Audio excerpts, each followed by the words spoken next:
An elderly woman presents with acute, severe lower back pain and difficulty walking. I am showing you the frontal radiograph of the lumbar spine. Describe the findings.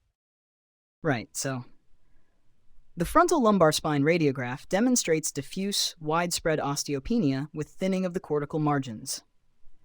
There is no obvious focal fracture line or sclerosis seen in the sacrum, which is difficult to fully evaluate due to overlying bowel gas and severe demineralization. No gross instability or spondylolisthesis is present. These findings indicate severe background osteoporosis, but are otherwise non-diagnostic for the acute cause of pain, prompting further cross-sectional evaluation. I am showing you coronal T1 weighted, coronal stir, and sagittal T2 weighted MR images from this patient.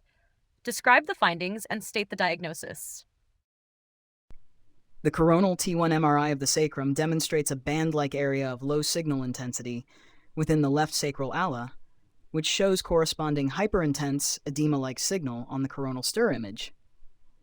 This represents marrow edema surrounding a sacral insufficiency fracture. The sagittal T2 weighted spine MRI reveals an acute wedge compression fracture of the 12th thoracic vertebral body. The combination of sacral alar marrow edema and a coexisting osteoporotic vertebral fracture in an elderly patient is diagnostic of a left sacral insufficiency fracture.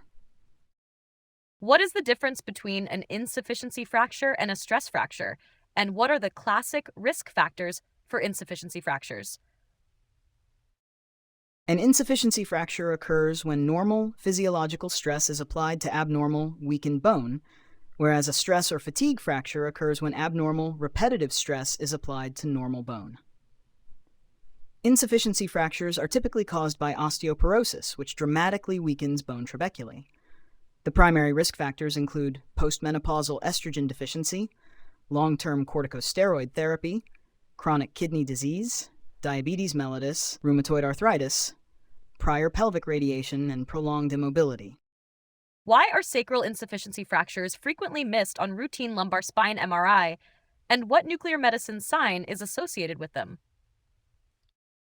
They are frequently missed because patients often present with nonspecific lower back or buttock pain that mimics lumbar radiculopathy, leading to a routine lumbar spine MRI. Standard lumbar protocols only include sagittal slices that may barely cover the sacrum and do not routinely include the coronal sequences necessary to visualize the sacral ala. On bone scintigraphy, sacral insufficiency fractures, classically present as H-shaped bilateral radiotracer uptake across both sacral alae and the transverse sacral body, which is known as the Honda sign. While highly sensitive, this sign can be mimicked by osteoblastic metastatic disease or infection.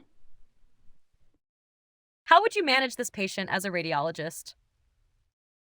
As a radiologist, I would recommend comparing these MR images with prior spine and pelvic radiographs to evaluate for any chronic pelvic fractures. I would suggest a dual-energy X-ray absorptiometry scan to formally quantify the severity of the patient's osteoporosis and guide medical bone protection therapy. I would document the acute T12 compression fracture and the left sacral alar fracture, checking for any central canal or neural foraminal stenosis. Finally, I would recommend conservative management with early mobilization, but suggest a sacroplasty referral if pain remains intractable.